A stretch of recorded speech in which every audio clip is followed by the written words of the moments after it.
Dan seterusnya untuk bercakap dengan lebih lanjut mengenai perutusan khas dari Istana Negara tersebut, kita bersama dengan Dr. January Amir yang merupakan Fellow Kanan Majlis Profesor Negara. Assalamualaikum Dr. January. Waalaikumsalam.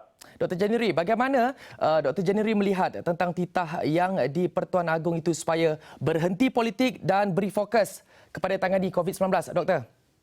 Baik, saya percaya Sri Paduka Baginda yang di-Pertuan Agong merupakan seorang raja, pemimpin yang arif, bijaksana, yang telah mempertimbangkan semua aspek ataupun faktor sebelum membuat keputusan berkenaan. Jadi, titah Baginda itu memang wajar ketika kita berdepan dengan COVID-19 kerana kalau kita tidak tangani pandemik ini dengan ampuh ataupun dengan berkesan, ini boleh menjerumuskan kita ke dalam masalah kesihatan yang lebih sulit lagi. Dan sudah tentu ini menuntut bukan saja kerjasama dan persefahaman yang jitu dalam kalangan bukan saja para pemimpin dalam kalangan parti kerajaan tapi juga pemimpin pembangkang.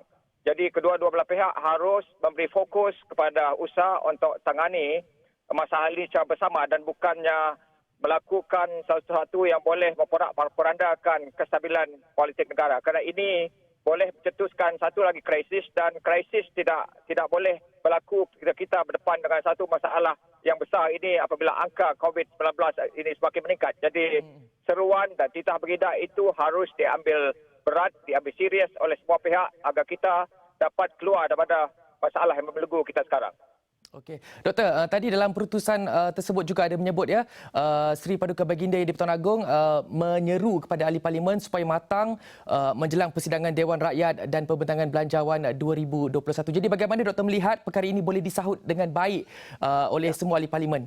Jadi kedua-dua belah pihak khususnya para pemimpin ahli parlimen pembangkang ini harus punya hati dan sifat terbuka, bersifat matang dengan meletakkan bukan kepentingan politik, kepentingan puak ataupun peribadi di atas kepentingan negara. Jadi kepentingan negara perlu diutamakan. Jadi maksudnya apa yang dimaksudkan secara tersirat dalam titah Baginda itu ialah supaya semua pemimpin memberi sokongan terhadap bajet yang akan dibentangkan itu bagi membolehkan negara ini tangani apa saja masalah ekoran daripada ancaman COVID-19. Kalau tidak, kalau bajet ini gagal diluluskan, maka ini akan mendatangkan masalah kepada negara dan kita perlu letakkan kesalahan itu pada ahli parlimen tidak menyokong bajet berkenaan dan ini akan menyulitkan rakyat. Jadi kita harap semua pihak khususnya para pembangkang memberi sokongan dan beri perhatian yang amat mendalam dan serius terhadap titah Baginda itu. Baiklah. Baiklah, itu dia tadi pandangan dari Fellow Kanan Majlis Profesor Negara Dr. January Amir. Terima kasih Dr. January ya.